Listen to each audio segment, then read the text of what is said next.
Hello, ഒന്ന് ഞാനുള്ളത് എൻ്റെ തേനീച്ചപ്പെട്ടിയുടെ അടുത്താണ്. അപ്പോൾ ഇന്ന് ഒന്ന് തേനെടുക്കാനുള്ള പരിപാടിയാണ്. അപ്പോൾ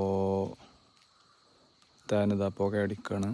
പുക അടിച്ചങ്ങാണ്ട് തേനീച്ചകളെ ഒന്ന് അറ്റാക്ക് ചെയ്യാതിരിക്കാൻ വേണ്ടിയിട്ടാണ് ആ പുക അടിക്കുന്നത്. കുറച്ച് മുമ്പ് എടുത്തതാണ്. ഇപ്പം അടുത്തൊന്നും എടുത്തിട്ടില്ല, അതിന് സമയം കിട്ടിയിട്ടില്ല. അപ്പോൾ ഈ പ്രാവശ്യം തേന് കുറച്ച് കൂടുതലായിരുന്നു. പിന്നെ റബ്ബറിൻ്റെ പൂവും കായൊക്കെ പൂത്ത് ഇപ്പോൾ ലാസ്റ്റിക്കും കുറേ പൂവും കായും ഉണ്ടായി. അപ്പോൾ അതുകൊണ്ട് തന്നെ തേന് കുറച്ചൊക്കെ പുതിയ തേന് തന്നെ വന്നിട്ടുണ്ട്. അപ്പോൾ നിങ്ങൾ കണ്ടല്ലോ, അറിയാലാക്കണു പെട്ടിയുടെ മേലൊക്കെ തന്നെ ഉണ്ടാക്കിക്കണു. നല്ല കളറിലെ പ്യൂർ തേനാണ്. മഞ്ഞ കളറുണ്ടല്ലേ, മറ്റേത് ഈ ടൈമിലൊക്കെ ശരിക്ക് ചുവപ്പ് കളറോ കറുപ്പോ ഒക്കെ ആയിരിക്കും തേൻ്റെ കളറ്.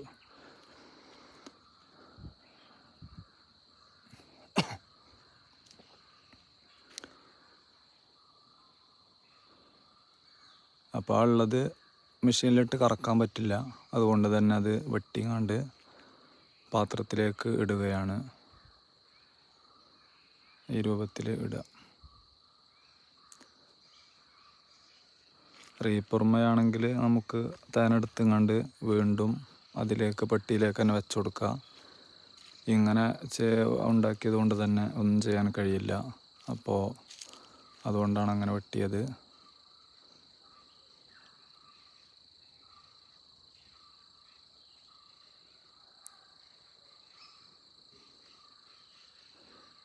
ഇപ്പോൾ തേനെടുക്കൽ തുടങ്ങിയിട്ട് ഇതുവരെ ആയിട്ട് തേനീച്ച കുത്തിയിട്ടില്ല. ചില സമയത്ത് അവർ നല്ലോണം അറ്റാക്ക് ചെയ്യും.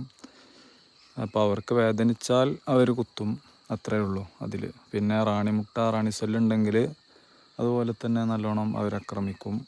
അപ്പോൾ പിന്നെ കുറച്ച് പുക അടിച്ചു കൊടുത്താൽ കുത്തിന് കുറച്ചൊക്കെ കമ്മി ഉണ്ടാകും. അപ്പോൾ ഇതാണ് അവസ്ഥ. ഈ രൂപത്തിൽ അവിടെ എടുത്തുങ്ങാണ്ട് ബക്കറ്റിലേക്ക് വെക്കുകയാണ്. അങ്ങനെ ബക്കറ്റിൽ വെച്ചിട്ട് കൊണ്ടുപോകാനാണ്. ഇതെന്തിനാണെന്ന് ചോദിച്ചാൽ നമ്മൾ നേരിട്ട് പിന്നെ ഇതിൽ നിന്ന് എടുത്തുങ്ങാണ്ട് പിന്നെ മെഷീനിൽ വെക്കുമ്പോൾ ഓരോന്നോരോന്ന് എടുത്തുങ്ങാണ്ട് പുക അടിച്ചുങ്ങാണ്ട് ശരിയാക്കുമ്പത്തിന് പിന്നെ മറ്റേതിലും ബാക്കിയുള്ള അടയിലും ഈച്ചകൾ പെട്ടെന്ന് കയറിങ്ങാണ്ട് ആയിരിക്കും. അപ്പോൾ അതില്ലാതിരിക്കാൻ വേണ്ടിയിട്ടാണ് ഈ ബക്കറ്റിലേക്ക് എടുത്ത് ഫുള്ള് ബക്കറ്റിലേക്കാണ് വെച്ചിട്ട് കുറച്ച് അപ്പുറത്ത് പോയിങ്ങാണ്ട് മെഷീനിലിട്ട് കറക്ക വെട്ടിങ്ങാണ്ട് അങ്ങനെയാണ് ചെയ്യുക. അപ്പോൾ അതുകൊണ്ടാണ് ഇങ്ങനെ ചെയ്യുന്നത്. ഓക്കെ, അതെല്ലാവർക്കും